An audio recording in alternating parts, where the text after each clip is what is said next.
Some weird woman came to my door and tied this. All right, I've got my tiny microphone. Let's answer people about what this is. Actually, first, before I say what this is, let's have a look at the comments. Because nowadays, everyone's an expert. I like this amount of misinformation. Called a witch's ladder.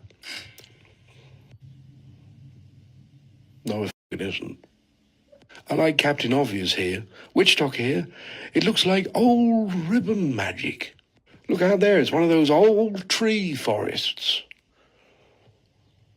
Iris here, I was actually on board with. She says, witch here, fair enough.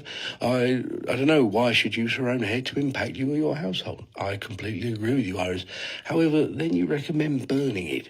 If you suspect that there has been some form of witchcraft, the last thing you want to do with an artifact is burn it, especially if you don't know what it does. See, with physical evidence of witchcraft, usually that which it is contains, like a battery. And the last thing you want to do with a battery is throw it on the fire. Fire is an unpredictable element. It is a trickster in its own nature. And it reduces things to its carbon state, releasing its essence. Think about Obi-Wan Kenobi, when he said, if you strike me down now, Darth, I shall become more powerful than you. And then he does, and he turns into nothing. That's exactly what you're doing. You don't want that. You want it something that you can contain, you can focus on, you can use to retaliate with. You don't want it just floating about, being given the freedom of air, do you? But I do agree. Why on earth would you use your own hair? Well, let's just look at this from what we know of it. Let's first look at where it was placed. It was placed on a door handle, in broad daylight. This is strange. In broad daylight as well. This says, I want you to see it. I want you to know what I'm doing. This is often a sense of baneful. However, it doesn't smack of maleficium to me, or baneful working. Why? One, why would you use your own hair? If you were to use your own hair to apply dominance over another's will, you would hide it under the porch, you would put it under a doormat, tie it beneath their car, in a hedge close to the house, somewhere like this. You wouldn't have it in full view so that the person had a piece of you that they can then work against you in some form of counter magic. Then, of course, is the ribbon.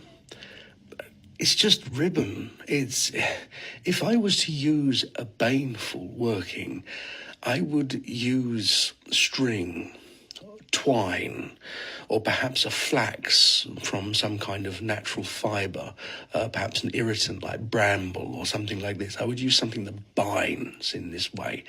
But this looks as though it is done out of desperation, put there in broad daylight, using their own hair, using ribbons that don't really apply to a baneful sense. If you ask me, this looks like a practitioner who has not really done baneful much before, feels that perhaps in the matter of the heart or a betrayal of some kind, to make them act so irrationally and so boldly as to use their own hair in broad daylight and put it on someone's door.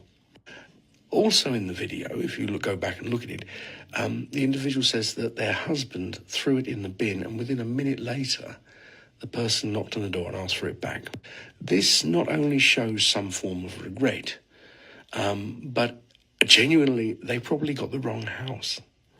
You just wouldn't do that. It's unusual, it's strange. I think this person has been scorned, betrayed by someone, and then made this irrationally, just in the heat of the moment, stormed over there, hung it on someone's door, and then, for whatever reason, regretted it, and realised that they made a mistake and probably put it on the wrong house. And so there you have it.